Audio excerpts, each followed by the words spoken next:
Hello students, आज हम इस वीडियो में स्टार्ट करेंगे क्लास 11 के चैप्टर 1 में एक्सरसाइज 1.5 का सॉल्यूशन। और आपको जैसा कि पता है कि आपको पहले क्या करना है, 1.5 के इंट्रोडक्शन वीडियो पर जाना है, जिसमें इंट्रोडक्शन और क्या कहते हैं सभी फॉर्मूले और एग्जाम्पल्स कराए गए। उसके बाद ही आपको सॉल्यूशन वाली वीडियो पर आना है, ठीक है। तो देर नहीं करेंगे ज़्यादा, शुरू करते हैं 1.5 सॉल्यूशन क्वेश्चन नंबर 1। फिर भी मैं थोड़ा सा बताऊंगा कि हमने इंट्रोडक्शन में कॉम्प्लीमेंट ऑफ सेट के बारे में पढ़ा था। कॉम्प्लीमेंट ऑफ सेट और कॉम्प्लीमेंट्री ऑफ सेट के ही क्वेश्चन हम यहाँ पर अब करने वाले हैं। तो कॉम्प्लीमेंट्री ऑफ सेट को फाइंड करने का फॉर्मूला एक बार आपको बताता हूँ कि अगर U एक यूनिवर्सल सेट है, if U is a universal set, ठीक है, और A कोई सेट है जो कि सबसेट है U का, ठीक। A is the subset of U। A है ना, इसका सबसेट ही होना चाहिए यहाँ पर, तभी बनता है complementary concept. A is the subset of U, then U dash is equal to then A dash means complement of A, और ये क्या होता है U minus A। A dash की वैल्यू क्या हो जाएगी U माइनस A, ठीक है। ये सब बातें मैंने आपको समझाई थी इंट्रोडक्शन वीडियो के अंदर, तो आप उसको जरूर देख लेंगे एक बार कि U यूनिवर्सल सेट होगा, ठीक है। U तो क्या होगा यूनिवर्सल सेट, और A सबसेट होना चाहिए U का, तभी हम फाइंड कर सकते हैं A dash is equal to U minus A। क्योंकि कुछ लोगों को क्या कहते हैं, कुछ बच्चों को पता ही नहीं होता कि A सबसेट भी होना चाहिए U का। अगर A U का सबसेट नहीं है ना, तो कॉम्प्लीमेंट ऑफ डिफाइन नहीं होगा। फिर U universal set and A is the subset of U, then the value of A dash given by U minus A। ये सब बातें हम कर चुके थे इंट्रोडक्शन वीडियो के अंदर। अब हम करेंगे एक्सरसाइज का सॉल्यूशन। क्वेश्चन नंबर 1 ये रहा आपके सामने। देखो मैंने एक बात बताई थी आपको पिछली वीडियो में, अगर किसी स्टूडेंट ने वो वीडियो नहीं देखी होगी तो मैं इस बार फिर से बता रहा हूँ। जो मेरा ऐप है जिससे मैं वीडियो को एडिटिंग करता हूँ, उसमें कुछ प्रॉब्लम चल रही है, तो इस वजह से कुछ क्वेश्चन को मैं बोर्ड पर ही लिख रहा हूँ डायरेक्ट। वैसे मैं फोटो लगाता हूँ ना और लेकर के वो ही लगाऊंगा अब से कुछ दिनों के लिए, क्योंकि आपने ध्यान दिया होगा खासकर इस चैप्टर में वॉइस थोड़ी सी आगे पीछे हो रही है, मतलब बोलने से लिप्सिंग आपको अलग दिखा, लिप्स के जो बोलने का जो मैच नहीं कर रहा होगा, मतलब वॉइस मिसमैच हो रही है इस चैप्टर की खासकर वीडियोस में। वो मेरे को पता लगा बाद में कि वो जिस ऐप से एडिटिंग करता हूँ ना, वो उस ऐप की वजह से प्रॉब्लम आ रही है, ठीक है। यहाँ पर तो मैं इस ऐप का नाम नहीं लूँगा, काफ़ी अच्छा ऐप है वैसे तो, अभी ये प्रॉब्लम उसके अंदर आ रही है, तो इस वजह से मैं वीडियो की एडिटिंग फिलहाल नहीं कर पा रहा हूँ, बस डायरेक्ट शूट करके ऐसे ही अपलोड कर रहा हूँ। तो उस वजह से मेरे को क्वेश्चन यही लिखने पड़ेंगे, टाइम भी काफ़ी लग रहा है। लेकिन जैसे मैं टाइम दे रहा हूँ आपके लिए, आपको भी थोड़ा सा उन वीडियोज़ को, क्योंकि दोबारा शूट करना पॉसिबल नहीं होगा मेरे लिए, तो आप उन वीडियोज़ को, वैसे ज़्यादा आगे नहीं है, मुश्किल से 1/4 सेकंड का डिफरेंस है, थोड़ा सा आपको मैं आगे जो एक्सप्रेशन है मेरे, वो मेरे लिस्ट से मैच नहीं होंगे, ठीक है। तो इसलिए आप लोग ध्यान से उन वीडियोज़ को देखना। तब तक ऐप की वो प्रॉब्लम सोल्व नहीं होती या मुझे कोई दूसरा ऐप नहीं मिल जाता, तब तक मैं वीडियोज़ की एडिटिंग नहीं करूँगा, डायरेक्ट क्वेश्चन लिखूँगा और बस अपलोड कर दूँगा, ठीक। चलिए शुरू करते हैं 1.5 सॉल्यूशन। तो क्या है कि let U is equal to universal set 1 2 3 5 4 5 6 7 8 9 and A is equal to 1 2 3 4, B is equal to 2 4 6 8, C is equal to 3 4 5 6। Find the value of A dash, B dash, A union C dash, A union B dash, A dash का dash and B minus C dash. ये 5 part हमको यहाँ पे find करने हैं। तो जैसे कि यूनिवर्सल सेट U गिवन है ना, 1 to 9 काउंटिंग लिखी हुई है, तो आप देखें ध्यान से, जो भी आपको A B C मिलेंगे ये सभी के सभी सबसेट होंगे U के। A के सारे एलिमेंट U के अंदर है, B के सारे एलिमेंट भी U के अंदर है, C के भी सारे एलिमेंट U के अंदर है, तभी हम इन सबके डैश मतलब कॉम्प्लीमेंट फाइंड कर सकते हैं। तो देर नहीं करेंगे बिल्कुल भी, वैसे ही मेरे को टाइम ज़्यादा लग रहा है। तो A डैश की वैल्यू, A डैश का फॉर्मूला बताया था मैंने आपको, U माइनस A। क्लियर होगी बात, U माइनस A। तो U कितना है मेरे पास 1 2 3 4 5 6 7 8 9 माइनस A मतलब 1 2 3 4। तो A डैश फाइंड करने के लिए U में से A को हटा देंगे। तो अब हम इस U में से A के इन एलिमेंट्स को हटा देंगे। 1 2 3 4 को हटाओगे तो क्या बचेगा इसके अंदर से, यहाँ बचेगा 5 6 7 8 और 9, 5 6 7 8 और 9। तो this is value of A dash, ठीक है। This is A dash. Now second B dash, तो कहता है B dash, similarly we can find B dash U minus B. तो यू माइनस बी, तो यू तो है 1 2 3 4 5 6 7 8 9 माइनस बी, बी हो जाएगा भैया 2 4 6 8, तो बी हो जाएगा 2 4 6 8, तो u माइनस बी। तो जब हम इन एलिमेंट्स में से 2 4 6 8 को हटा देंगे, 2 4 6 8 को हटा देंगे, क्या बचेंगे हमारे पास? ओड वाले बचेंगे, मतलब 1 3 5 7 और 9। क्या किया? u में से ये वाले हटा दिए, तो ये हमारा आंसर आ गया। थर्ड क्या है? a union c dash. अब सुनो, जैसे कि थर्ड में लिखा हुआ है a यूनियन c का होल डैश, तो पहले ना ब्रैकेट सोल्व करते हैं, मतलब पहले हम सिर्फ a यूनियन c को सोल्व करेंगे, फिर उसका कॉम्प्लीमेंट यानी कि डैश फाइंड करेंगे। तो सबसे पहले आप मुझको बता दो जरा a यूनियन c की वैल्यू क्या आ जाएगी? a और c का यूनियन, मतलब a और c के सभी एलिमेंट 1 2 3 4 5 और 6 भी आ जाएगा। तो 1 2 3 4 तो a के हो गए, c के कौन है? 3 4 तो पहले आ गए, रिपीट करने नहीं है 5 6, तो ये हो गया a यूनियन c। अब हमको फाइंड करना है a यूनियन c डैश, तो ये क्या हो जाएगा? u में से इसको माइनस कर देंगे, तो जिसका भी डैश फाइंड करना है, जिसका भी कॉम्प्लीमेंट फाइंड करना है, उसको u में से माइनस कर देते हैं। तो u कितना है? 1 2 3 4 5 6 7 8 9 माइनस a यूनियन c 1 2 3 4 5 6, ये u हो गया, और 1 2 3 4 5 6। तो जब u में से हम 1 2 3 4 इस सारों में से, इन सभी में से 1 2 3 4 5 6 को हटाएंगे, तो क्या बचेगा मेरे पास? 7 8 और 9, ये इसका आंसर। समझ में आ रही होंगी बातें? ठीक है, बिल्कुल ठीक है। तो इनको नोट करेंगे तुरंत, देखते हैं 4th एंड 5th पार्ट। एक काम करो पहले, ए डैश, चलो पहले एक काम करता हूँ, एक काम कर लेता हूँ मैं इधर। ये थर्ड 3 पार्ट हो गए ना, फर्स्ट सेकंड थर्ड। फोर्थ नहीं करेंगे अभी, पहले 5th करेंगे, पहले 5th कर लेते हैं यहीं पर। उसका रीज़न है एक, उसका एक रीज़न है 5th को कराने का मेरा, क्योंकि मेरे को ए डैश की वैल्यू चाहिए, और वो यहाँ लिखी हुई अभी है मेरे पास। तो मेरे को फाइंड करना है ए कॉम्प्लीमेंट का कॉम्प्लीमेंट, ए डैश का डैश। तो यू में से क्या होगा माइनस? इस बार यू में से माइनस होगा ए डैश। भाई जिसका कॉम्प्लीमेंट निकालना है उसको तो माइनस करते हो यू में से, तो यू कितना है? 1 2। अच्छा एक बात और भी है वैसे, अगर आप चाहो तो डायरेक्ट, लेकिन डायरेक्ट करेंगे नहीं, क्योंकि मैंने आपको बताया था कि ए डैश की वैल्यू, ए डैश के डैश की वैल्यू ए ही होती है। तो हम चाहें तो इसका आंसर डायरेक्ट लिख सकते हैं, क्वेश्चन का आंसर ए ही निकल के आएगा, क्योंकि इंट्रोडक्शन वीडियो के अंदर प्रॉपर्टीज ऑफ कॉम्प्लीमेंट बताया था ना आपको, ए डैश का डैश ए होता है। तो यहाँ पर सोल्व करके दिखाना है तो कर देते हैं, बात वेरीफाई भी हो जाएगी साथ साथ। तो 1 2 3 4 5 6 7 8 9 माइनस ए डैश, ए डैश क्या आया था? 5 6 7 8 9, ए डैश 5 6 7 8 और 9। तो जब इन सब में से ये जाएंगे, कौन जाएंगे? 5 6 7 8 9, तो क्या बचेगा मेरे पास? क्या बचेगा? 1 2 3 4। और देखो ये ए तो आ गया, वैसे तो कौन सा यही छोड़ना है, वैसे तो मेरे कौन सा यही छोड़ना है, लेकिन फिर भी वेरीफाई हो गई ना बात कि ए कॉम्प्लीमेंट और कॉम्प्लीमेंट का गया, ए ही निकल के आ गया। समझ में आ गया? नोट करेंगे तुरंत, देखते हैं इसके बाद 4th एंड 6th पार्ट। तो पहले आते हैं 5th और 4th पार्ट पर। 4th is A union B dash. तो first of all we find to A union B. तो ए यूनियन बी, ए और बी का यूनियन कर दो पहले तो आप। तो ए यूनियन बी क्या हो जाएगा? 1 2 3 4, और देखो 2 4 आ चुका पहले बी में से, तो क्या रह जाएगा? वो 6 और 8। तो ये तो हो गया A union B.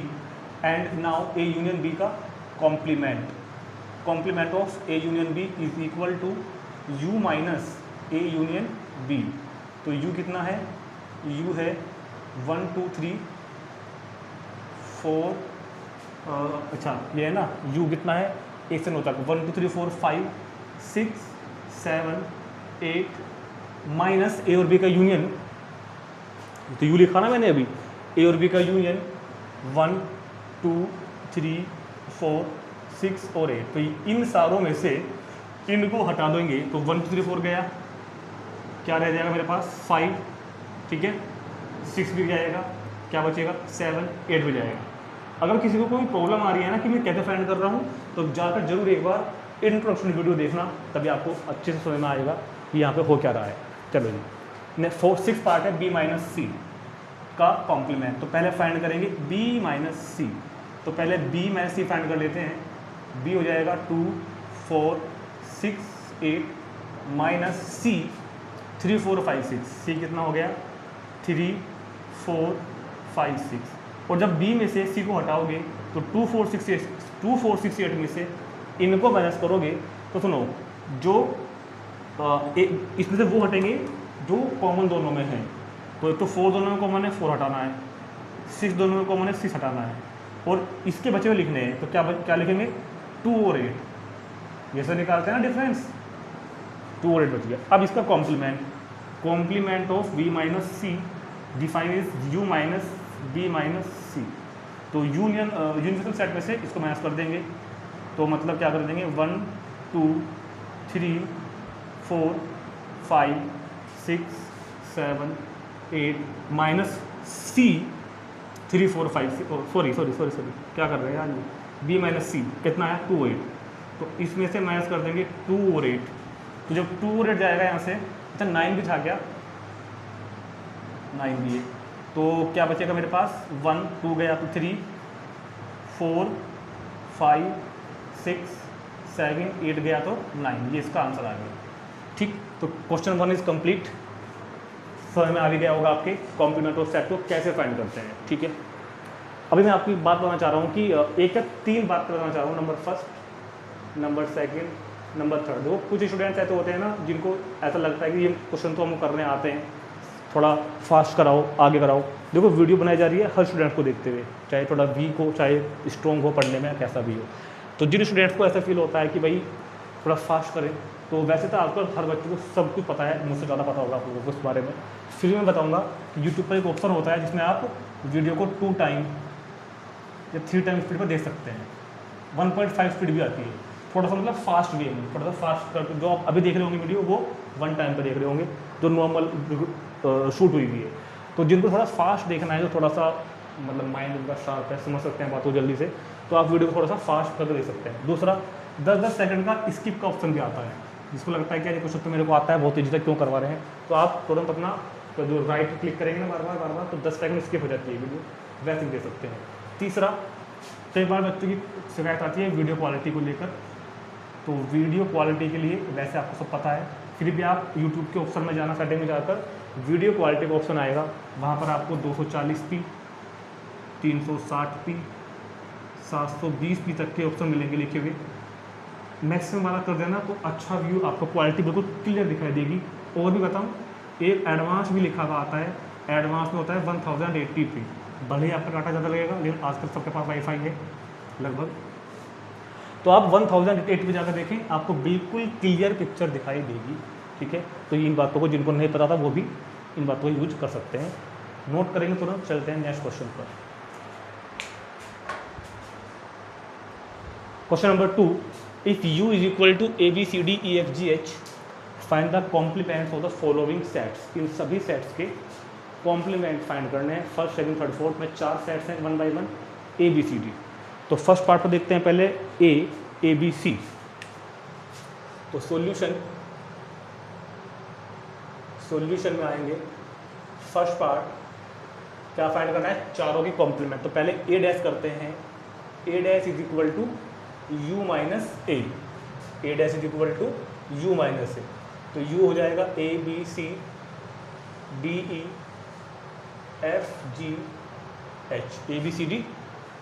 ABCDEFGH minus A हो गया मेरे पास इधर ABC। तो U में से जब इसको माइनस करोगे तो ABC यहाँ से कैंसिल हो जाएंगे, मान लो कैंसिल करते बोलते नहीं है, क्या बचेगा DEFGH।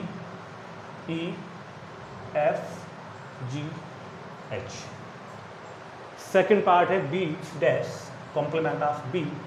तो B dash is equal to U minus B। U तो हो जाएगा A B C D E F G H, A B C D E F G H, A B C D E F G H, minus B, B कितना है D E, B है इधर D E F और जी, ठीक है, D E F G. तो D E F जी, ये D E F जी, इनमें से डी ई एफ जी को हटा देंगे, यहाँ से छोड़ देंगे मतलब, तो क्या बचेगा A B, D E F G तो गया, क्या रह जाएगा खाली एच, ये इसका आंसर आ गया।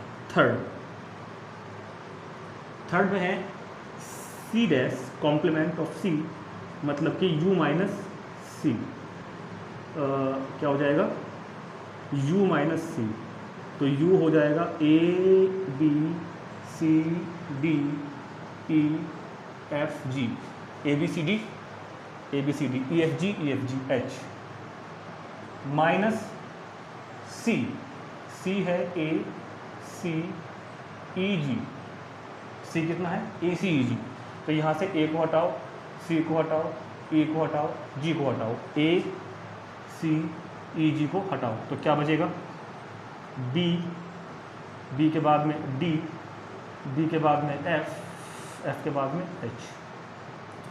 तो ये इसका आंसर, तो समझ में आ रही होंगी आपके सारी बातें, ठीक है।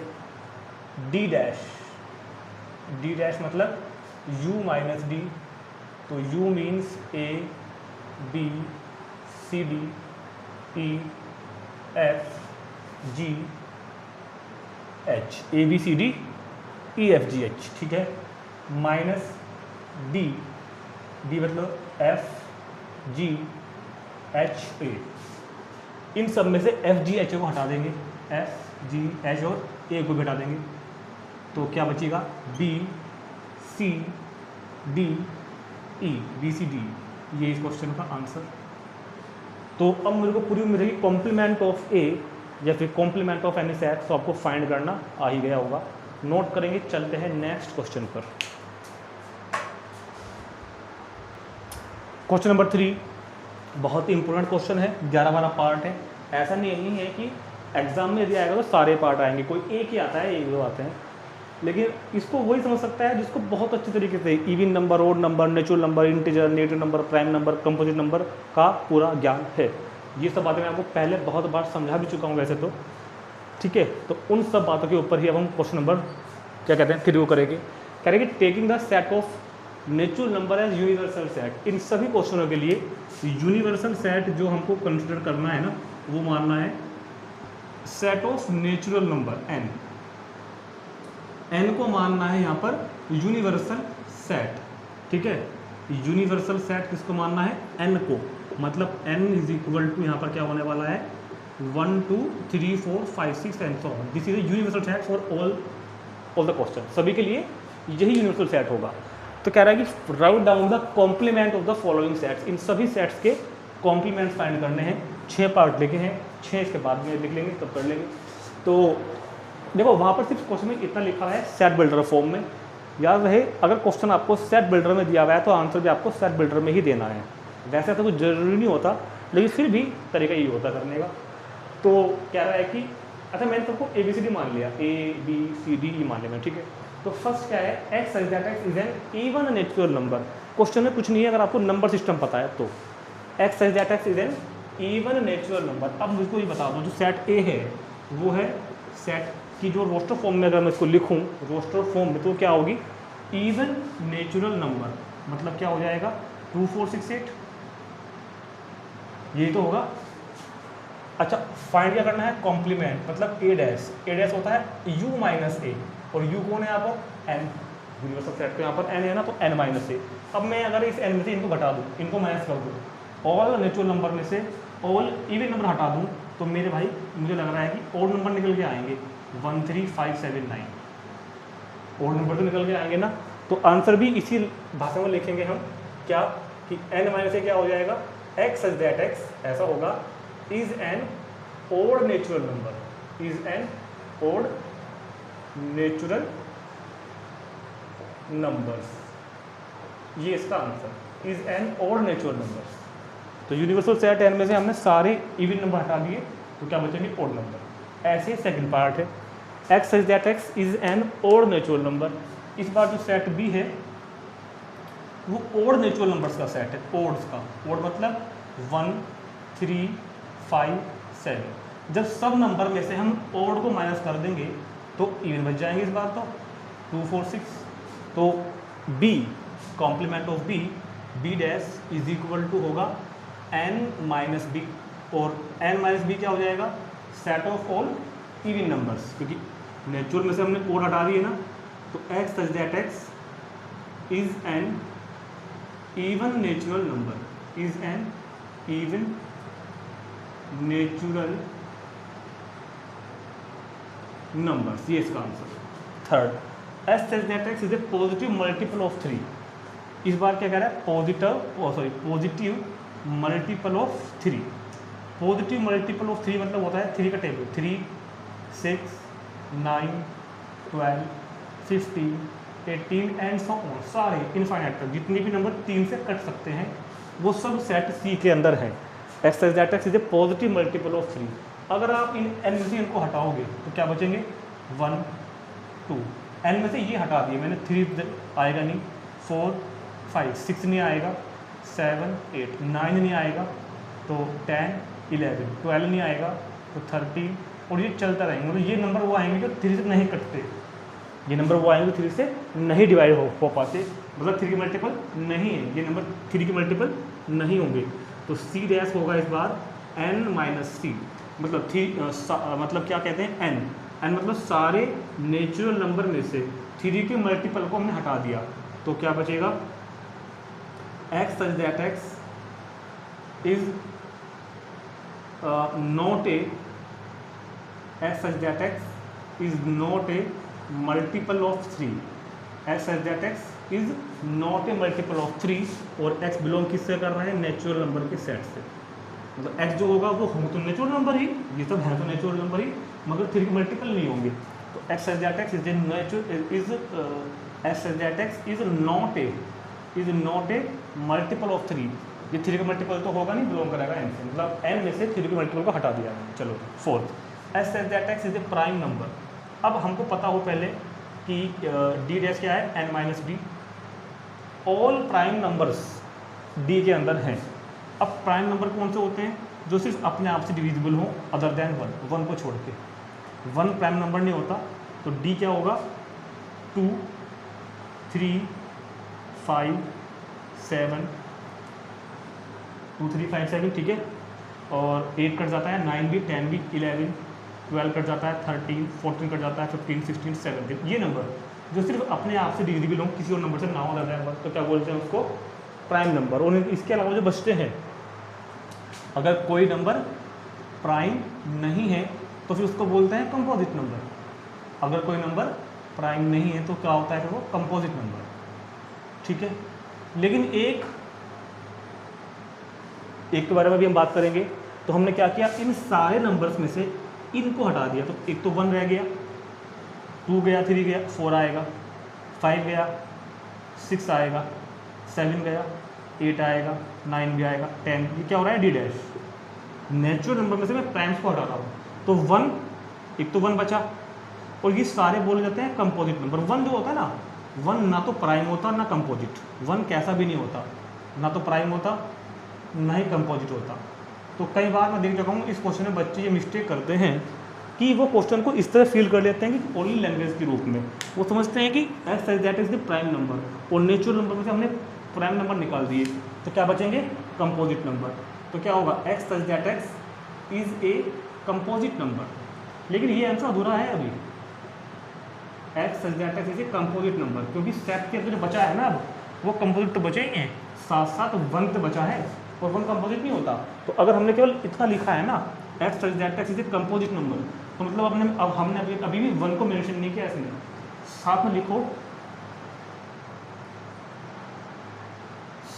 लिखो, X such that is the composite number with X is equal to 1। X की वैल्यू 1 भी है और कंपोजिट नंबर भी है।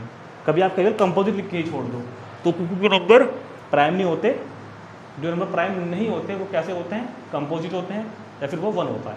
तो इसका जो करेक्ट आंसर होगा वो होगा X such that is composite number and X is not equal to 1। Fifth part देखेंगे, X such that X is a natural number divide by 3 and 5। तो यार n तो मेरे पास में फिर से क्या हो जाएगा 1 2 3 4 5, थोड़ा सा ज़्यादा एलिमेंट लेने पड़ेंगे मेरे को वहाँ पर आपको सारी बातें अच्छी तरीके से समझाने के लिए। ठीक, चलो x is that x is a multiple sorry is a natural number divide by 3 and 5। इस बार सेट E के अंदर कौन एलिमेंट है पता है, जो 3 और 5 से डिवाइड होते हों। तो 3 भी है, 5 भी है, 10 भी है, 12 भी है, 15 भी है, 18 भी है, 20 भी है। वो ले रहा हूँ जो 3 से डिवाइड होते हैं और 5 से भी होते हैं। X as that X natural number divide by 3 and 5। लेकिन ऊपर एक बात रह गई कि ये 3 एंड 5 को किस तरह से कह रहा है। क्वेश्चन दोबारा पढ़ना पड़ेगा मेरे को एक बार। X as a divisible number divisible by 3 and 5। हाँ, तो मैं वही सोच रहा था, ये तो गलत है। देखो ये मैंने वो लिख दी जो 3 से भी नहीं होती और 5 से भी नहीं होती, दोनों लिख दिए। बल्कि हम ऐसे नहीं लिखने, हमको वो नंबर ने यहाँ पे कहा है कि 3 and 5। X as that X natural number divide by 3 and 5। जो 3 और 5 दोनों से डिवाइड होता है, नंबर वो लेना है। समझ रहे हैं बात, वो नंबर लेना है जो 3 और 5 दोनों से डिवाइड होता है। तो X as that X is a natural number divide by 3 and 5। तो 3 और 5 से डिवाइड होने वाला। अच्छा, इसको तुम क्वेश्चन को यहीं पे करूँगा वैसे भी। पहले इसको हटाओ यहाँ से, इसको पहले रोस्टर फॉर्म में हम यही लिखेंगे, इधर ही लिखेंगे पहले इस क्वेश्चन को। थोड़ा सा समझना क्वेश्चन है तो इसको हमको समझना पड़ेगा। तो ई क्या होगा, पहले ई को अगर मैं रोस्टर फॉर्म में लिखूँ तो ई होगा वो नंबर जो 3 और 5 दोनों से डिवाइड होता है। तो पहला नंबर ऐसा 15 है। बताओ 15 के बाद 50 से पहले कोई है क्या भाई? 3 से होगा या 5 से? 9 नहीं होगा, 10 नहीं होगा, 12 15 होगा। 15 के बाद अगर हम बात करें 20 20 30 और अब 45 और अब क्या? तो ये वो नंबर है जो 3 और 5 दोनों से डिवाइड होते हैं। अब इनको हमने n में से हटा रहे हैं, हमको निकालना है कॉम्प्लीमेंट ऑफ ई डैश। तो ई डैश क्या होगा? n माइनस ए। तो जरा देखो, नेचुरल नंबर सारे हैं, उन सारों में से मैंने ये हटा दिए। तो 1 2 3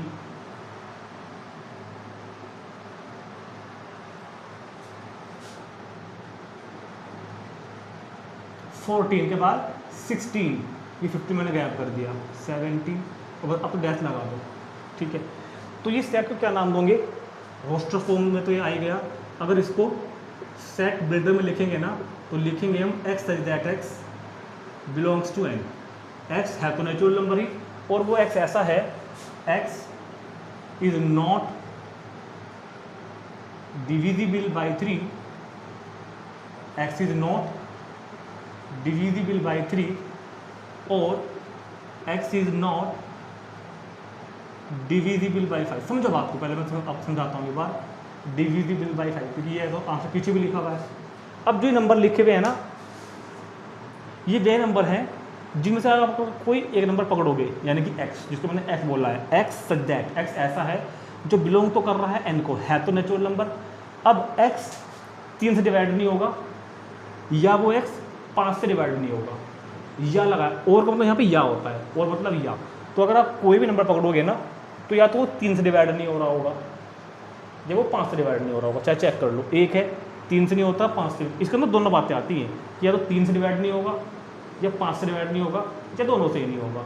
जैसे कि 1 भी है, 2 भी है, देखो 3 है। अब 3 से तो होता है, मगर 5 से तो नहीं होता। इन दोनों सेट को समझो, ये वो सेट है जो 3 और 5 दोनों से डिवाइड हो रहे हैं। X as that X is a natural number divide by 3 and 5। इस क्वेश्चन में अक्सर बच्चों को दिक्कत आती है। X as that X is a natural number divide by 3 and 5। ये वो एलिमेंट है जो 3 और 5 दोनों से डिवाइड होते हैं। ये वो नंबर है, जब मैंने यहाँ से नेचुरल नंबर n में से इनको निकाल दिए बचे, तो ये वो नंबर है जो या तो 3 से डिवाइड नहीं हो रहे होंगे, या 5 से नहीं हो रहे होंगे, या फिर दोनों से नहीं हो रहे होंगे।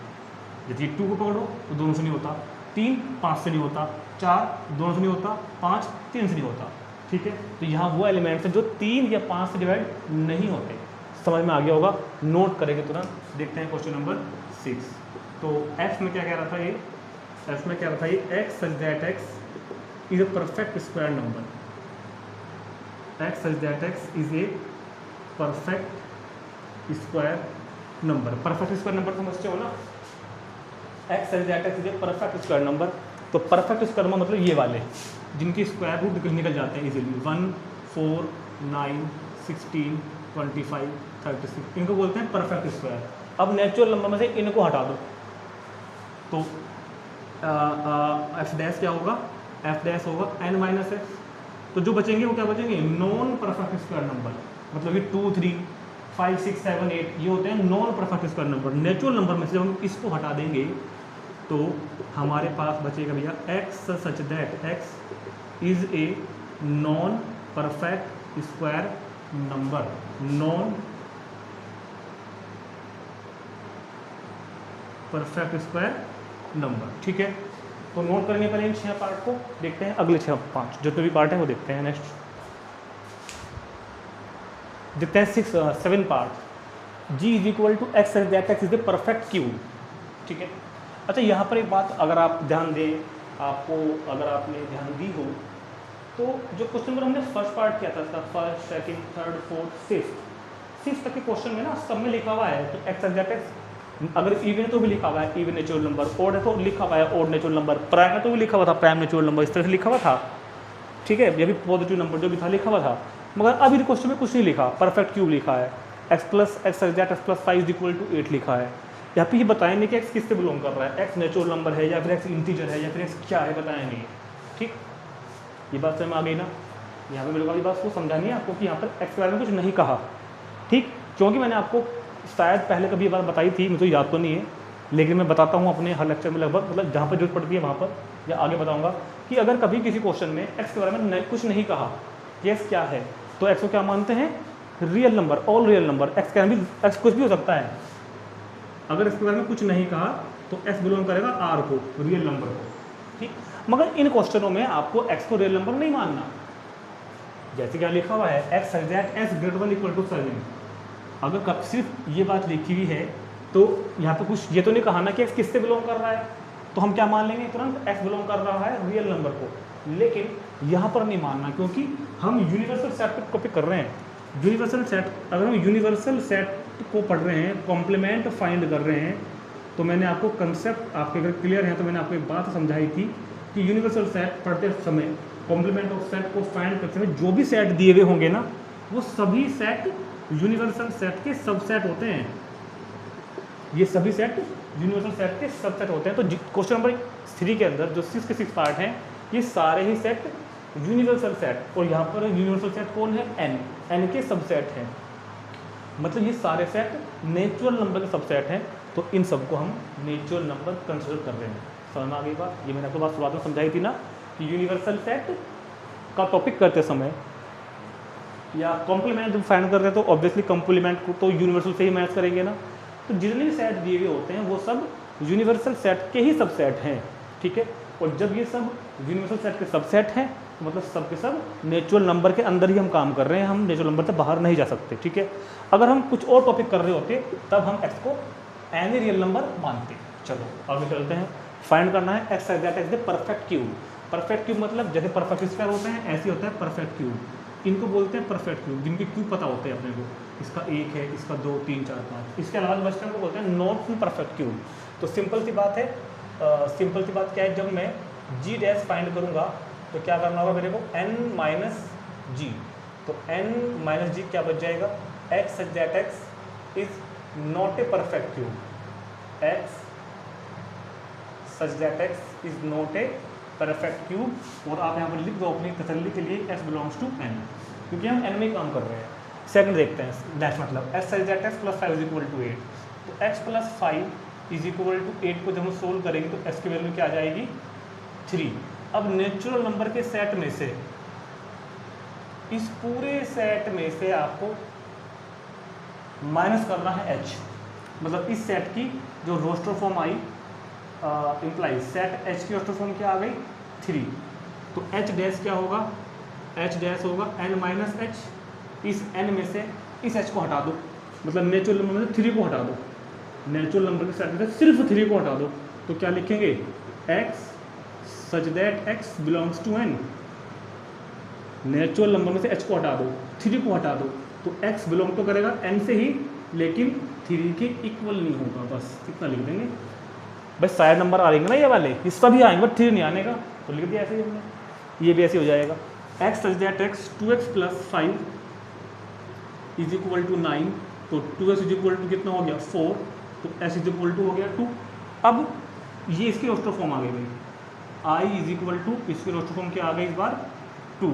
तो जब मैं i डैश का, जब मैं i का कॉम्प्लीमेंट फाइंड करूँगा u - a, तो क्या होगा u का मतलब n में से i हटा दिया, सारे नेचुरल नंबर में से मैंने 2 को हटा दिया, तो जो बचेंगे तो natural number he, x such that belong तो करेगा n से ही, लेकिन वो 2 के इक्वल नहीं होगा, उनमें से कोई भी 2 नहीं होगा, मतलब बाकी सब नेचुरल नंबर उसमें हम लिखेंगे। समझ में आ रही होगी बातें आपको। चलो जी देखते हैं, x such that X greater then और इक्वल टू 7। तो जरा सा नंबर लाइन को कंसिडर कर लेते हैं। अगर मैं यहाँ पर 0 मान लेता हूँ बीचों बीच, और उसके कुछ दूर बाद 1 2 3 4 5, यहाँ मैंने 7 मान लिया, ये मैंने 8 मान लिया, ये मैंने 9 मान लिया, एंड सो ऑन। और देखो इक्वल की लाइन लगी हुई है, तो 7 भी इंक्लूडेड करेंगे, 7 भी आएगा हमारे पास। तो जे के अंदर कौन कौन से नंबर हैं, एक्स जो है वो बड़ा है 7 से, और 7 भी है, तो अगर इसकी आप रोस्टर फॉर्म लिखोगे तो क्या आएगी 7 8 9 एंड सो ऑन। समझ में आ गई बात? यस और no. X such that X greater than equal to 7, X जो है वो 7 है, ग्रेटर देन लगा हुआ है, और 7 से बड़ा भी है, तो 7 भी है 7 से बड़ा भी है। इन नंबर को मैं जब क्या कहते हैं जे डैश निकालूंगा, क्या निकालूंगा जे डैश, तो मतलब क्या करोगे हम n माइनस जे करेंगे, इसको हटाओ थोड़ी देर के लिए, n माइनस क्या करेंगे जे करेंगे, n माइनस जे करेंगे, n मतलब ऑल नेचुरल नंबर 1 2 3 4 5, इनमें से इनको मैंने हटा दिया 7 8 9, तो क्या बचेगा मेरे पास, सारे नेचुरल नंबर में से 7 और उससे आगे का हटा दिए, तो क्या बचेगा 1 2 3 4 5 और 6।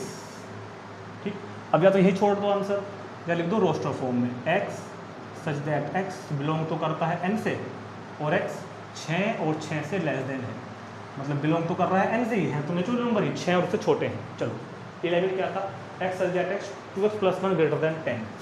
11 था, क्या था सेट इसका ABCDEFGHIJK, k = x such that x belong तो कर रहा है n से, और साथ ही साथ 2x + 1 किससे बड़ा होगा 10 से। ठीक है, 2x + 1 किससे बड़ा होगा 10 से। चलो तो क्या करेंगे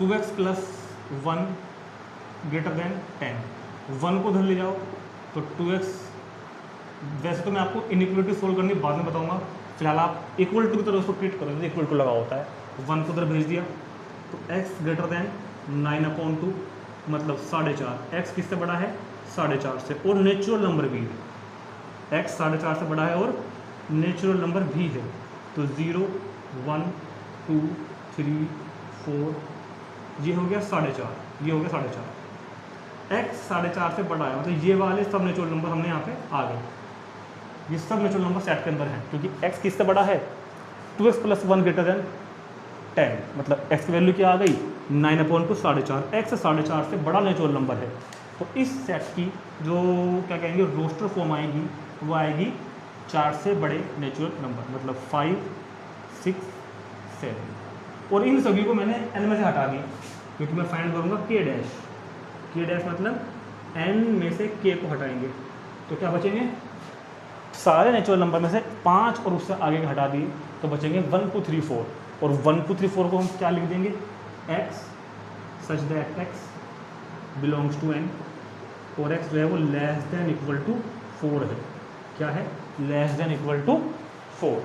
तो ये हमारा क्वेश्चन नंबर 11 भी कंप्लीट हो गया है, और उम्मीद कर रहा हूँ कि आपको इस सब बातें समझ में आ गई होंगी।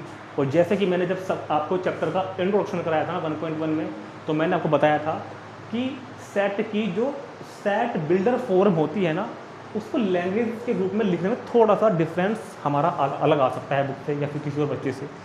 तो क्योंकि बुक में लिखा हुआ है 4.5, तो यार 4.5 से छोटे नेचुरल नंबर का हो तो भी तो 1 2 3 4 ही आएगा, या 4 और 4 से छोटे को हो तो ये बात एक ही होगी, दोनों आंसर सेम है। कोई ये मत कहना कि सर पीछे तो अलग अलग लिखा हुआ है, दोनों बातें सेम ही है। नोट करेंगे, चलते हैं नेक्स्ट क्वेश्चन पर। Question number 4, if u is equal to universal set है 1 2 3 4 5 6 7 8 9 and a is equal to 2 4 6 8 and b is equal to 2 3 5 7, verify that. तो इन दोनों पार्ट्स को प्रूव करना है। और अगर आपको ध्यान हो तो ये मैंने आपको इंट्रोडक्शन वीडियो में समझाए थे, इन दोनों को बोलते हैं डिमॉर्गन्स लॉ। डिमॉर्गन्स लॉ का मैंने आपको बाकायदा वेन डायग्राम बना के प्रूफ करवाया हुआ है इंट्रोडक्शन वीडियो के अंदर। हालांकि क्वेश्चन नंबर 5 में हम इसको फिर से करेंगे एक बार, तो इनको आपको डायरेक्ट याद भी रखना है। ये वैल्यू इक्वल होती है, ठीक है। ए यूनियन बी का डैश, यूनियन तो बन जाता है इंटरसेक्शन, और इंटरसेक्शन बन जाता है यूनियन, ठीक है। तो यहाँ पर हमको इसको प्रूव करना है, प्रूव करेंगे, लेकिन ये अपने आप में फॉर्मूले भी हैं, आपको उनको याद भी रखना है। प्रोबेबिलिटी जब हम कभी करेंगे चैप्टर क्लास के एंड में, तो वहाँ पे इनको हम यूज करेंगे। तो इस क्वेश्चन में इनको हम एक एग्जांपल जो दिए हुए हैं यू ए बी के थ्रू शुरू करेंगे, और अगले क्वेश्चन में हम इनको वेन डायग्राम से भी प्रूव करेंगे। अगला क्वेश्चन यही है, और इंट्रोडक्शन में मैंने आपको इनको वेन डायग्राम बनवाए हुए हैं। तो देखते हैं क्वेश्चन नंबर 4। तो सबसे पहले देखो एक काम कर लेते हैं, हमको ना ए डैश बी डैश निकालने पड़ेंगे। तो पहले कोई भी पार्ट को शुरू करने से पहले, फर्स्ट या सेकंड को शुरू करने से पहले ए डैश बी डैश को निकाल लेते हैं एक बार। ए डैश और बी डैश को पहले फाइंड कर लो। ए डैश तो क्या होगा u माइनस ए, बी डैश क्या होगा u माइनस बी, ठीक है। और सुनो बहुत ध्यान से, मैं डैट कर रहा हूँ, u में से ए को हटा रहा हूँ, u में से एक एलिमेंट को हटा रहा हूँ, 2 4 6 8 को हटा रहा हूँ, तो क्या रह जाएगा 1 3 5 7 9, ये तो आ गया ए डैश। 2 4 6 8 को मैंने हटा दिया। अब B dash u minus B, u में से b के एलिमेंट्स को हटा रहा हूँ, तो 2 गया तो 1, 3 गया तो 4, 5 गया तो 6, 7 गया तो 8 और 9, 1 4 6 8 9, ये मेरे पास बी डैश पे आ गया। अब शुरू करते हैं फर्स्ट पार्ट। अब सुनो, लेफ्ट हैंड साइड सोल्व करेंगे, फिर राइट हैंड साइड सोल्व करेंगे, दोनों इक्वल आ जाने चाहिए। तो सबसे पहले लेफ्ट हैंड साइड के लिए, अच्छा पहले इसको लिखते हैं A union B dash is equal to inter. अच्छा एक काम और, एक बात और रहेगी भाई, जब आपने ए डैश बी डैश को पहले निकाल लिया ना, तो साथ साथ लगे हाथ ए यूनियन बी और ए इंटरसेक्शन बी भी निकाल लो। ए यूनियन बी क्या होगा, ए यूनियन बी क्या होगा 2 और 2 के बाद 3, 3 के बाद 4, 4 के बाद 5, 5 के बाद 6 7 8, मतलब ए और बी के सारे एलिमेंट मिक्स करके लिख दिए मैंने, रिपीट कोई नहीं किया। 2 3 4 5 6 8, ए इंटरसेक्शन बी भी निकाल लो 2, और बस ये हो गया ए इंटरसेक्शन बी। तो क्वेश्चन को शुरू करने से पहले मैंने 4 बातें निकाल ली हैं, ए डैश निकाल लिया, बी डैश निकाल लिया, ए यूनियन बी निकाल लिया और ए इंटरसेक्शन बी निकाल लिया। अब आते हैं फर्स्ट पार्ट पे, क्योंकि फर्स्ट पार्ट की जो लेफ्ट हैंड साइड है, तो वो कहते हैं कि ए यूनियन बी का कॉम्प्लीमेंट, ए यूनियन बी का complement, and we know that how to find complement of any set, universal set and minus the set U minus A union B. इसका complement find करने के लिए u में से इसको minus कर दो। ये रहा u,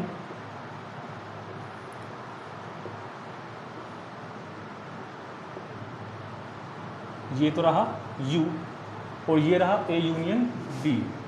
2 3 4 5 6 7 और 8। तो जब इस पूरे में से हम 2 3 4 5 6 7 8 को माइनस करेंगे तो क्या बचेगा 1 और 9, 1 और 9। ये मेरे पास वैल्यू आ गई राइट लेफ्ट हैंड साइड की, लेफ्ट हैंड साइड की। अब वैल्यूज निकालेंगे राइट हैंड साइड की। तो राइट हैंड साइड क्या है, A dash intersection B dash. First part की पहले मैंने एलएचएस सोल्व की, अब सोल्व कर रहा हूँ और आरएचएस। ए डैश इंटरसेक्शन बी डैश, ये रहा ए डैश, ये रहा बी डैश। इंटरसेक्शन क्या कॉमन बता दो, 1 3 5 7 9, 1 4 6 8 9, तो 1 और 9 दोनों में कॉमन है, साफ दिख रहा है। 1 और 9 दोनों में कॉमन है। तो देखो जो एलएचएस है वो आरएचएस है, प्रूव। तो फर्स्ट पार्ट प्रूव, ठीक।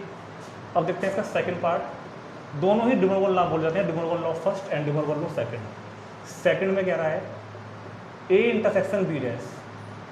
तो सेकंड की जो लेफ्ट हैंड साइड है वो हो ए इंटरसेक्शन बी डैश, मतलब u में से ए इंटरसेक्शन b को माइनस कर दो। तो बहुत सिंपल है, क्योंकि U तो क्या है 1 2 3 4 5 6 7 8 9 और A इंटरसेक्शन B क्या है 2, तो इसमें से सिर्फ 2 को छोड़ना है, बाकी लिख देने हैं। तो 1 3 4 5 6 7 8 9 ये बन गया लेफ्ट हैंड साइड। अब फाइंड करते हैं इसकी राइट हैंड साइड। तो राइट हैंड साइड क्या है A union B, A dash union B, A dash union B dash, ये रहा ए डैश, ये रहा बी डैश, दोनों का यूनियन, दोनों को मिक्स करके लिख दो 1 3 4 5 6 7 8 9, तो रिपीट होना ही नहीं है। दोनों सेम आ गए क्या? ये सर सेम आ गए, तो ये भी आपका प्रूव। तो ये डी मॉर्गन लॉ मैंने आपको एक एग्जाम्पल थ्रू भी प्रूव कर दिया। क्वेश्चन का क्वेश्चन हो गया, डी मॉर्गन लॉ आपका प्रूव हो गया। डी मॉर्गन लॉ आपको डायरेक्ट याद भी रखना है, नोट करेंगे। चलते हैं क्वेश्चन नंबर 5 पर।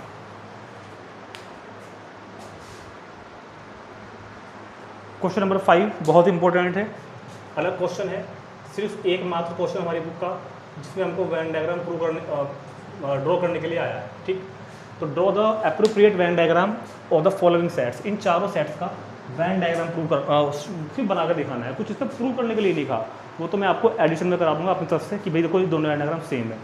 तो ये पिछले क्वेश्चन की फर्स्ट और सेकंड पार्ट की तरह ही है। ये पिछले क्वेश्चन का फर्स्ट पार्ट है, this is equal to this, first part पिछले क्वेश्चन का। ये पिछले क्वेश्चन का सेकंड पार्ट है, दिस इक्वल टू दिस। मतलब क्या हुआ, ये एक तरह से डी मॉर्गन लॉ ही है। तो मेरे को फिलहाल इन चारों के अलग अलग वेन डायग्राम बनाने हैं, मैं बना दूंगा मैं यहाँ पर, और फिर मैं आपको दिखा भी दूंगा कि जो वेन डायग्राम इसका है वही इसका आएगा, मतलब दोनों की वैल्यू सेम होगी। और फिर जो वेन डायग्राम इसका आएगा वही इसका आएगा, मतलब दोनों की वैल्यू इनकी भी सेम होगी।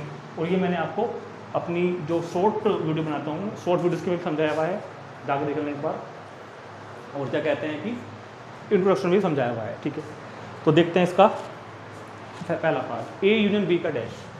तो सबसे पहले मैं फर्स्ट डाल रहा हूँ, फर्स्ट मतलब जो क्वेश्चन यहाँ पर सोल्व कर रहा हूँ मैं, इस क्वेश्चन को पॉइंट ऑफ व्यू से मैं इसको सोल्व कर रहा हूँ। मैं बाद में खुद दिखा दूंगा कि हाँ ये और ये डायग्राम सेम आएगा। तो पहले बनाऊंगा मैं ए यूनियन बी का होल डैश, मतलब complement of A union B. तो देखो जो भी कुछ होता है वो एक रेक्टेंगल के अंदर होता है या स्क्वायर, जिसको हम यूनिवर्सल सेट बुलाते हैं। क्या बुलाते हैं? Universal set. ठीक है, अब सुनो जरा ध्यान से भैया, ये है सेट सर्कल ए, ये है बी।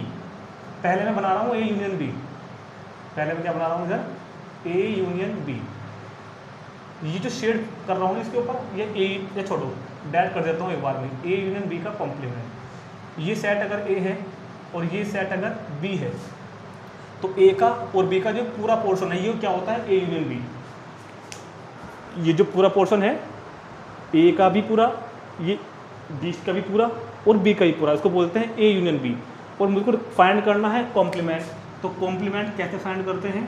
यू में से ए यूनियन बी को माइनस करके, मतलब इस पूरे रेक्टेंगल में से ए और बी का पोर्शन हटा दो। पूरे रेक्टेंगल में से ए और बी का जो पोर्शन दिख रहा है ना, आपको ये हटा दो, तो आपको देखो ये दिखाई देगा, जिसको मैं अब शेड करूँगा।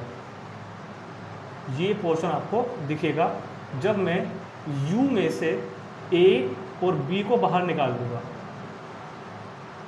जब मैं यू में से क्या कहूँगा, ए और बी को बाहर निकाल दिया मैंने, समझ में आई बात? यूनिवर्सल सेट में से मैंने क्या किया, ये मैंने यूनिवर्सल सेट में से ए और बी का पोर्शन बाहर निकाल दिया। तो जो ये शेडेड रीजन दिख रहा है ना, ये ए यूनियन बी का डैश, ये कॉम्प्लीमेंट ये है A union B dash. Universal set U में से मैंने क्या किया, ए यूनियन बी को बाहर निकाल दिया। तो ये पहला क्वेश्चन मेरा पूरा हो गया, ये पहले का आंसर आ गया, पहला पूरा हो गया तो अगर देखा जाए तो। ठीक है, सेकंड देखते हैं A dash intersection B dash. Second के लिए 3 बनेंगे अब, मतलब जो फाइनल वाला है ना पूरा, पहले बनाऊंगा ए डैश का, फिर बी डैश का, फिर उन दोनों का कॉमन लूँगा, तब जाकर निकल के आएगा ए डैश इंटरसेक्शन बी डैश। तो ये वेन डायग्राम जो बन रहा है आपके सामने, ये फिलहाल सिर्फ ए डैश के लिए बन रहा है। देखो ध्यान से, ये क्या हो जाएगा, सर्कल पहला, ये सर्कल दूसरा, यूनिवर्सल सेट, ये ए बी। ए डैश क्या होता है बता दो जरा? ए डैश होता है यू में से ए को हटा दो, यू में से सिर्फ जो ए वाला सर्कल है इसको बाहर निकाल दो, बाकी पे शेड कर दो। बी पे हो या ना हो मतलब नहीं है, ए पे ना हो जाए क्योंकि मैं यू में से ए को हटा रहा हूँ। बी पे शेड हो चाहे ना हो वो हमको देखना ही नहीं है, सिर्फ ये देखना है कि ए पे ना हो जाओ। शेड ए पे बिल्कुल ना हो, ए के अंदर शेड ना हो, ये देखना है सिर्फ। जब हम लोग ए डैश फाइंड करेंगे ना, जब हम लोग ए डैश फाइंड करेंगे तो शेड ए के अंदर ना आए, मेरे को ए नहीं लेना, मेरे को सिर्फ यू में से ए बाहर निकालना है, बी पे हो जाना, वो छोड़ दो बात, तो मतलब बी पे हो जाएगी, ठीक है। अब ऐसे फाइंड करूँगा पहले मैं बी डैश, बी डैश क्या होगा, यू माइनस बी। इस बार बी डैश निकालेंगे तो शेड इस बार कहाँ होगी, बी पे नहीं होनी चाहिए बस, बाकी सारे में कर देंगे, बी के अलावा बी के सारे में कर देंगे।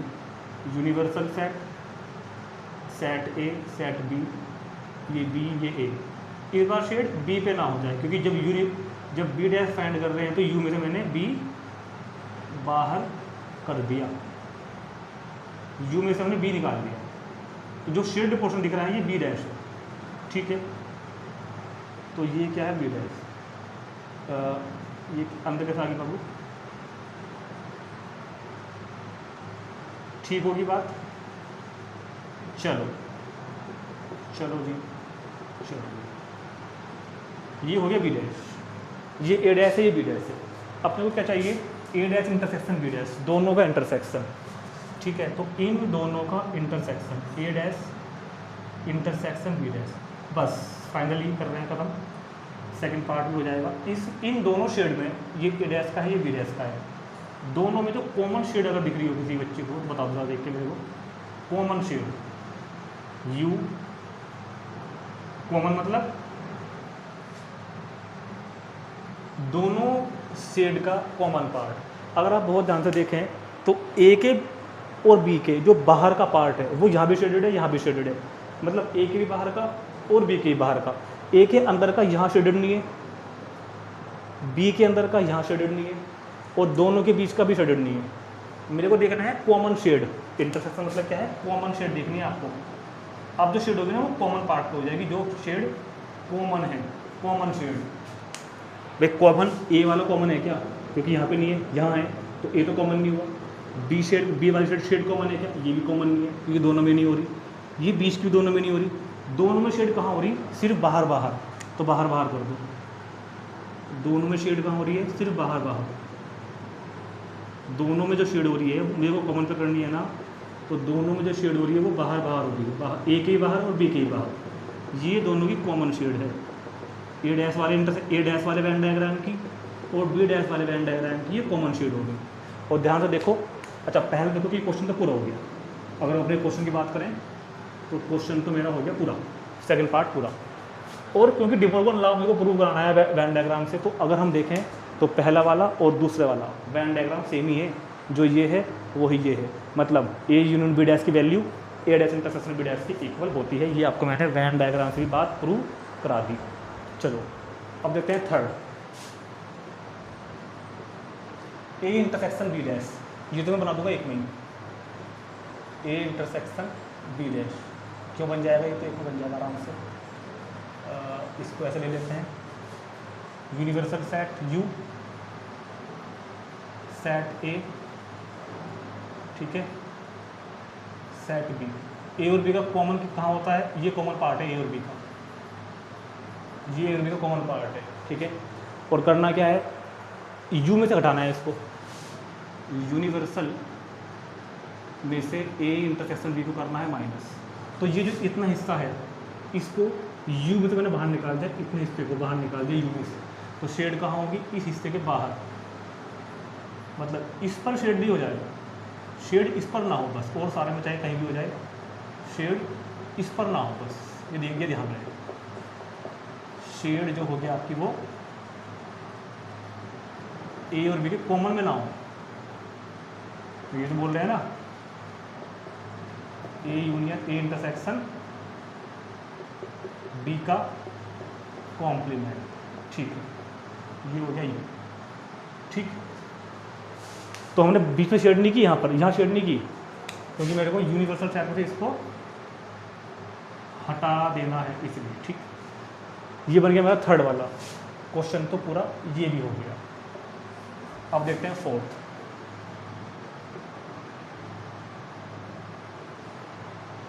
फोर्थ में फिर से 3 वेन डायग्राम बनेंगे। पहले बनेगा अच्छा तो बना हुआ है, सुनो, ए डैश और बी डैश को यहीं से रेफर कर लेते हैं उधर। अपने पास फाइनली बना देता हूँ A dash union B dash. यही मैं आपको बनाकर दिखा दूंगा अभी, A dash union B dash, क्योंकि मेरे पास ए डैश बी डैश पहले निकल चुके हैं। ये सर्कल ए, ये circle B, set A set B. भाई इस बार क्या करना है, ए डैश का और बी डैश का यूनियन, ये रहा ए डैश, ये रहा बी डैश, ए डैश का और बी डैश का यूनियन। मतलब शेड आपको वहाँ करनी है कि जितनी शेड यहाँ दिख रही है वो भी आए, जितनी यहाँ दिख रही है वो भी आए। तो आप इस तरह शेड करो कि हम इन दोनों का यूनियन फाइंड कर रहे हैं। यूनियन मतलब इसकी भी शेड वहाँ दिखे, इसकी भी शेड वहाँ दिखे, तो मतलब एक तो बाहर दिखे, क्योंकि बाहर यहाँ भी दिख रही है, बाहर यहाँ भी दिख रही है, मतलब बाहर मतलब दोनों सर्कल के बाहर, दोनों सर्कल के बाहर शेड यहाँ पे दिख रही है, दोनों सर्कल के बाहर शेड यहाँ पे दिख रही है, तो वो दिखनी चाहिए बाहर वाली। तो अच्छा ए के अंदर की भी दिखे, क्योंकि यहाँ आ रही है, हम यूनियन फाइंड कर रहे हैं ना, तो ए की भी दिखनी चाहिए और बी की भी दिखनी चाहिए, तो ए के अंदर भी होगी बी, मतलब बाहर भी होगी। इसके हिसाब से बात करूँ तो ए के अंदर भी होगी, इसके हिसाब से बात करूँ तो बी के अंदर भी होगी, लेकिन दोनों में ये बेचारा कर लिए और यहाँ नहीं होगी, तो शेड यहाँ छोड़ के बाकी सारे में होंगे, बाकी सारे में। ये हो जाएगा ए डैश यूनियन बी डैश। तो ये वेन डायग्राम जो बना, ये बना फोर्थ पार्ट का वेन डायग्राम, ए डैश यूनियन बी डैश। तो ये बना फोर्थ पार्ट का वेन डायग्राम। और de Morgan लॉ के वेरिफिकेशन के लिए हम देख रहे हैं कि जो वेन डायग्राम थर्ड पार्ट का है वही फोर्थ पार्ट का है, ठीक। तो वैसे तो क्वेश्चन पूरा हो गया, लेकिन इन एडिशनल अगर आप चाहो तो बाई वेन डायग्राम हमने क्या ऑब्जर्व करा, बाई वेन डायग्राम हमने ऑब्जर्व करा कि ये value A union B dash इसके इक्वल आई है, A dash intersection B dash के, और ये वैल्यू ए यूनियन बी, ये मैंने इंटरसेक्शन वाली, ये यूनियन की थी भैया, कि ए इंटरसेक्शन बी डैश ये इसके इक्वल आई है। तो ये मैंने वेन डायग्राम भी आपको प्रूव ऐसा करा दिया, अगर आ जाए तो कर सकते हैं। क्वेश्चन नंबर 4 और 5 कंप्लीट, और वेन डायग्राम का प्रूफ, de Morgan's लॉ का वेन डायग्राम वाला प्रूफ भी आप इसी को मान सकते हैं, ठीक। नोट करेंगे, चलते हैं क्वेश्चन नंबर 6 पर।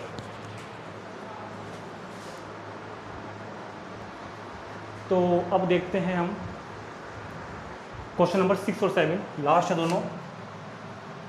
तो क्वेश्चन नंबर 6 का सॉल्यूशन, क्वेश्चन बहुत ईजी है, आपको लैंग्वेज समझनी है। तो कह रहा है कि let U be the set of all triangle in a plane, U is equal to set of all triangles, U is equal to set of all triangles in a plane. मतलब एक plane में जितने भी triangle दुनिया के अंदर हैं सब यू के अंदर हैं। इक्विलेटरल ट्राइंगल, आइसोस्केलर triangle, scalene triangle, right angle triangle, हर तरह का ट्राइंगल, छोटा बड़ा कितने भी मेजरमेंट का हो, सब इसके अंदर है यू के अंदर, ठीक। यू के अंदर यूनिवर्सल सेट, दुनिया के सब ट्राइंगल यू के अंदर। अब एक सेट है A, A is the set of all triangle, A is the set of all triangles with at least one angle, with at least one angle,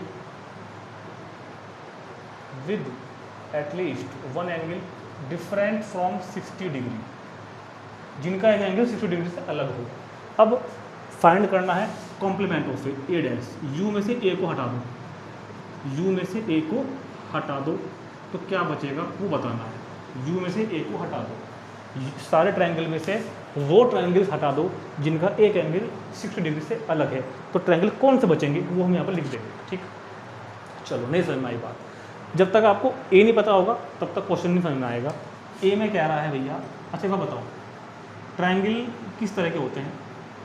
अगर हम एंगल के बेसिस से बात करें, एंगल के बेसिस पे, एंगल के बेसिस पे मैं दुनिया के सब ट्रायंगल को ले आ रहा हूँ, ध्यान सुनना। ये वो ट्रायंगल है जिसके तीनों एंगल 60 डिग्री के हैं। ऐसे ट्रायंगल दुनिया के अंदर हैं या नहीं है जिनके तीनों एंगल 60 60 60 हो सकते हैं। अब एक ट्रायंगल की बात करता हूँ जिसका एक ही एंगल 60 का है और एक मान लो आप 100 का है वैसे ही, और एक मान लो आप 20 का है, कितना हो जाएगा 180। ये वो ट्रायंगल है जिसके तीनों एंगल अलग अलग हैं। क्योंकि देखो अगर दो एंगल 60 के ले लिए मैंने, अगर दो एंगल 60 के ले लिए तो तीसरा ऑटोमेटिक 60 का बन जाएगा, वो तो ये केस ही सेम बन गया, ठीक है। और अब वो ले लेता हूँ जिसके तीनों एंगल अलग अलग हैं। एक 80 कर लो, एक कर लो आप कितना 50 क्या 60 कर लो, और एक कर लो 40। तो इसके अलावा मुझे बता दो पहले क्या और कोई ट्रायंगल, इसको हटाओ क्योंकि ये तो बात एक ही होगी, ये तो बात एक ही होगी दोनों। अब देखो दुनिया के अंदर 3 तरह के ट्रायंगल हैं एंगल के बेसिस पर, इसके अलावा कोई ट्रायंगल नहीं है। या तो ट्रायंगल वो है जिसका एक एंगल 60 का है, या फिर ट्रायंगल वो होगा जिसके तीनों 60 के होंगे, या दो 60 के होंगे, वो बात एक ही होगी। या वो ट्रायंगल है जिसका एक भी 60 का नहीं होगा। सुनो दोबारा देखते हैं, या तो ट्रायंगल जिसका 60 डिग्री का एंगल एक भी नहीं है, या ट्रायंगल जिसका एंगल 60 डिग्री का एक ही है, या वो ट्रायंगल जिसका 60 डिग्री के एंगल 2 हैं, एक ही बात होगी, या 3 है तो वो भी एक ही बात होगी। इनमें से कौन कौन से ट्रायंगल वो ट्रायंगल हैं जिनका एक एंगल 60 से अलग है? Set of all triangles with at least one angle, कम से कम एक angle different from 60 degree, 60 degree से अलग है। देखो इसका एक एंगल, तो यहाँ भी कोई गड़बड़ कर दी मुझे लग रहा है मैंने, इसको अब मेरे को 80 और 30 110 70 करना पड़ेगा। ये इसका एक भी 60 का नहीं है, 80 हुआ। इसका एंगल एक भी 60 का नहीं है, इसका एक 60 का है, इसके 2 60 हैं और 3 भी 60 हैं। तो इनमें से 3 तरह की कैटेगरी मैंने बनाई। ये ए नहीं है, ये भी ए नहीं बना। ये पता कौन सा है? Set of all triangle with at least one angle different from 60 degree. क्या इसका एक एंगल 60 डिग्री से डिफरेंट है? हाँ है, ये एंगल 60 डिग्री से डिफरेंट है। क्या इसका भी कोई एंगल 60 डिग्री से डिफरेंट है? हाँ इसका भी है, एक तो है, भले ही तीनों है, उसने कहा एटलीस्ट वन, कम से कम एक तो होना चाहिए। इसका क्या कोई एंगल 60 डिग्री से डिफरेंट है? इसका नहीं है। तो सेट ए ये है, ये सेट ए है, ये सेट ए है, ये सेट ए नहीं है। पहले आपको सेट ए समझाया मैंने। सेट ए क्या है? Set of all triangles with at least one angle different from 60 degree, जिसका कम से कम एक एंगल 60 डिग्री से अलग हो। तो इसका भी कम से कम एक एंगल 60 डिग्री से अलग है, इसका भी एक एंगल कम से कम 60 डिग्री से अलग है। तो ये ट्रायंगल क्या, इन ट्रायंगल का सेट क्या बोला जाएगा? सेट ए। समझ में आ गई बात? अब U क्या है? Universal set. U ये पूरा ही है,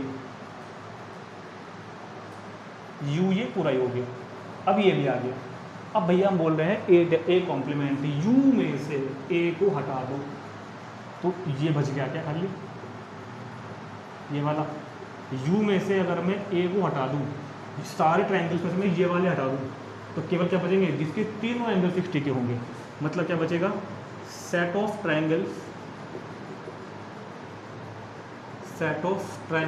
in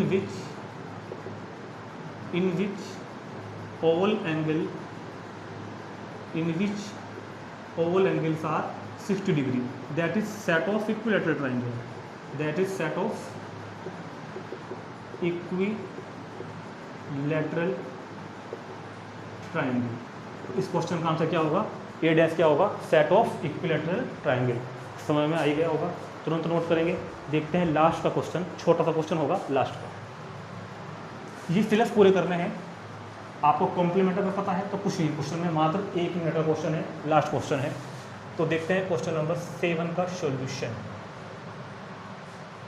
first, A union A dash, फिर सेकंड कह रहा है phi dash intersection A, third A intersection A dash, fourth U dash intersection A. सुनो, ए में और ए डैश में कुछ कॉमन कभी हो ही नहीं सकता, क्योंकि अच्छा एक एग्जांपल कंसिडर कर लो, बात सारी खत्म हो जाएगी। अगर कभी कोई डाउट आता है ना सेट के क्वेश्चन में, तो आप तुरंत एक एग्जांपल कंसिडर कर लिया करो अपने सेटिस्फेक्शन के लिए। कुछ भी, यू ये रहा, ए ये रहा, साथ साथ में ए डैश भी निकाल रहा हूँ। यू में से ए को हटा दो तो ये क्या बच गया? ए डैश। वैसे मैं इसको आपको ओरली करा सकता हूँ, लेकिन आपको समझाने के लिए एग्जांपल ले लिया। एग्जांपल हम ले सकते हैं कभी भी। ये यू है, यू ये ए है, ये ए डैश है। तो बताओ ए और ए डैश का यूनियन। अगर मैं ए का और ए डैश का यूनियन लूँगा ना तो वापस यू ही आएगा। और ये बात मैंने आपको समझाई भी थी इंट्रोडक्शन वीडियो के अंदर। ए का और ए डैश का यूनियन लो, वापस यूनिवर्सल सेट ही आएगा। चलो एक थर्ड देखते हैं। ए का और ए डैश का इंटरसेक्शन लो, ए में और ए डैश में कभी कुछ कॉमन नहीं होता, मतलब फाइव डैश इंटरसेक्शन है। देखो फाइव डैश क्या होगा, सुन मेरी बात, फाइव डैश होता है यू माइनस फाइव। जिसका कॉम्प्लीमेंट निकालते हैं उसको यू में तो माइनस करते हैं क्या, तो फाइव डैश क्या होगा, यू माइनस फाइव। यू में से फाइव को हटाओ तो यू में से तो फाइव में तो कुछ होता है नहीं हटने के लिए, तो यू का कोई बच जाएगा। तो मतलब फाइव डैश की वैल्यू क्या हो जाएगी, फाइव डैश की वैल्यू तो हो जाएगी यू, और इसका इंटरसेक्शन लेना है मुझको ए के साथ। समझ रहे हैं बात को, फाइव डैश की वैल्यू तो क्या हो जाएगी यू का और ए का इंटरसेक्शन। इस यू का और इस ए का इंटरसेक्शन देखो ध्यान से देखो ए ही होगा, इनका इंटरसेक्शन ए ही होगा, ठीक है। You dash intersection A, you dash मतलब यू में से यू को ही माइनस करना है तो बचेगा कितना, 5। तो यू डैश की वैल्यू कितनी आई, 5 इंटरसेक्शन ए। अब 5 तो एम्प्टी सेट है और ए में कॉमन देखना है। 5 में कुछ होता ही नहीं है, ए में 3 एलिमेंट है, तो 5 में और ए में क्या कॉमन होगा, कुछ नहीं कॉमन होगा, तो क्या बचेगा 5। तो ये क्वेश्चन हमारे कंप्लीट हो गया है, क्वेश्चन नंबर 7 UA55, ठीक। तो इसी के साथ हमारा 1.5 सॉल्यूशन कंप्लीट और ये चैप्टर लगभग कंप्लीट, ठीक है। क्योंकि अभी एक एक्सरसाइज रह गई है मिसलेनियस, वो भी वैसे मैं कराऊंगा आपको नेक्स्ट वीडियो में, वो लास्ट वीडियो रहेगी। हाँ, टॉपिक कंसेप्ट सब खत्म हो चुके हैं, मिसलेनियस तो बस मिसलेनियस ही होगी, उसको हम अलग से मतलब सारी बातें यूज़ करेंगे वैसे यहाँ तक की, तो कोई प्रॉब्लम नहीं आएगी बिल्कुल भी। मिलते हैं नेक्स्ट वीडियो में, तब तक के लिए जैसा भी आपने फील किया है कमेंट करके जरूर बताना, ज़्यादा वीडियो को शेयर करना, जो भी डाउट्स हो प्लीज़ कमेंट करके पूछें, और जितना हो सके वीडियो को शेयर करें, लाइक करें, और मिलते हैं नेक्स्ट वीडियो में मिसलेनियस एक्सरसाइज सॉल्यूशन के साथ। बाय।